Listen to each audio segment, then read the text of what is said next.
Totoo po bang walang future sa farming?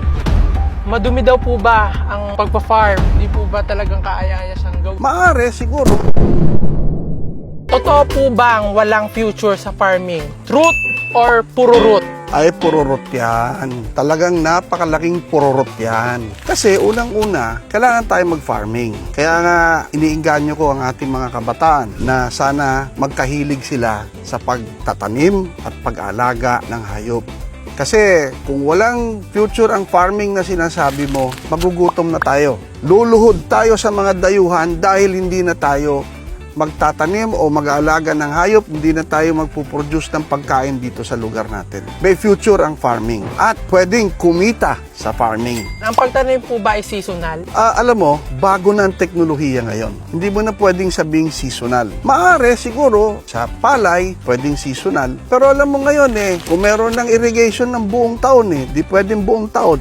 Di ba? Meron nga mga variety ng palay ngayon kahit bagyo pwede mong itanim Pururot na ngayon yang seasonal. Madumi daw po ba ang pagpa-farm? Siyempre, maawak ka ng putik. Pumili ka nga, nadudumihan ang kamay mo, pero may kakainin ka at masarap ang kakainin mo. O kaya, ang linis nga ng kamay mo, gutom ka naman. Saan ka? Doon na po ako sa madumi na meron po Yan, tama. Tayo sa Oo. praktika. Oo. Kung mag-iinarte ka po, siyempre wala ka pong kakainin. Siyempre, wala kang kakainin. Katulad ko po na tumira po sa syudad. Kapag gusto ko pong magtanim na ganyan, applicable lang po ba ang pagpa-farm o pagtatanim sa probinsya? Di po ba siya pwede sa syudad? There is what you call urban agriculture. Ibig sabihin noon, pwede ka magtanim sa syudad. So, ibig sabihin, puro root pala na sa probinsya ka lang pwede magtanim mo kaysa Malaking pururot yun. malaking puro root. Para po sa panglimang katanungan, malaki po ba ang puhunan para sa pagtatanim? Truth or puro root? Hindi mo pwedeng sabihin truth. Hindi mo pwedeng sabihin pururot. Kasi depende yan sa gusto mo. Now, kung gusto mong economies of scale na tinatawag, halimbawa, gusto mong kumita ng malaki, natural, malaki ang kapital mo. Manong Conrad, meron po ba kayong mensahe katulad sa mga katulad ko pong kabataan para maengganyo ko po sila na magtanim o pag-usapan ang agrikultura? Meron. Huwag natin iiwan ang pagsasaka para hindi tayo magutom.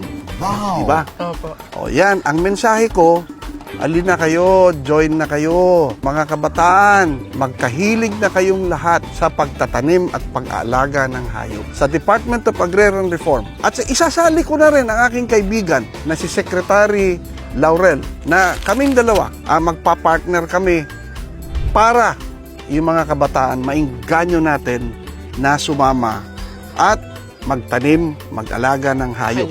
Let us make agriculture sexy again.